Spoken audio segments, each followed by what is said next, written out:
most challenging part of working through COVID-19, I think, was the reinventing of the wheel and the changing of what we had to do each month, each few different times. The rules changed or the guidelines changed, to sort of the hoops we had to jump through to make sessions safe, to make the college safe, to make youth sessions safe.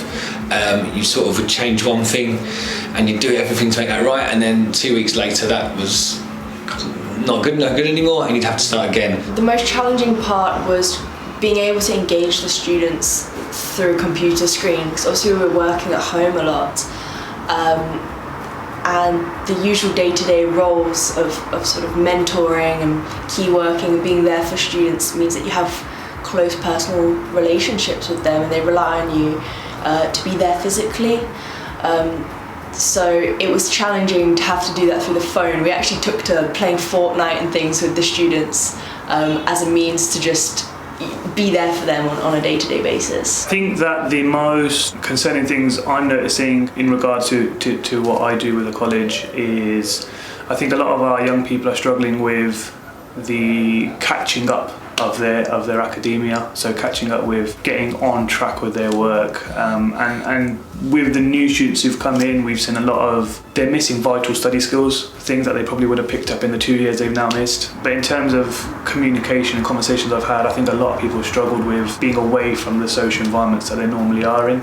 So our young people, obviously very social, go out a lot, whether that be sports, whether that be any walk of life, they go out and they interact with each other and spend a lot of time with each other in large groups, right, when we were back in school. So to go to being at home, which isn't always a pleasant space for some of our young people, we did have a lot of people struggling with one, not having their normal support network around them, and two, being kind of in an environment that's probably not always the most pleasant for them. My favourite moment was last Ramadan, when we hosted weekly Iftars, so a weekly breaking of the fast.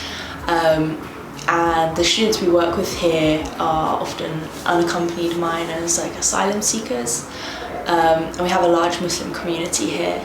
So we would all get together at about, I think it was about 9 o'clock, everyone would stay, all the staff would stay, and it actually ended up being about 70 of us would sit downstairs on the floor, sharing food, like sharing stories, eating.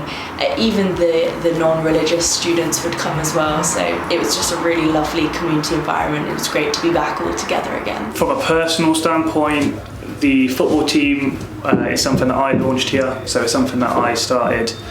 When I joined this group, a lot of our kids are asylum seekers, a lot of our kids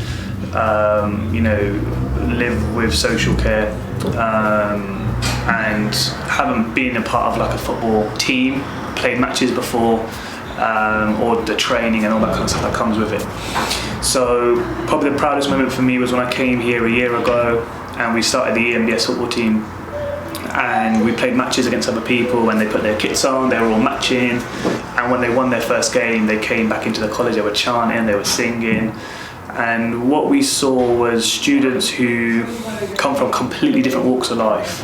So we have some students who are asylum seekers, so they struggle generally to communicate. And then you've got British-born students who, again, like their personality is entirely different, but they come together for this team. And you could see around the common room how, before I come here, commonly it was known that these two sets of students never really interacted or engaged with each other.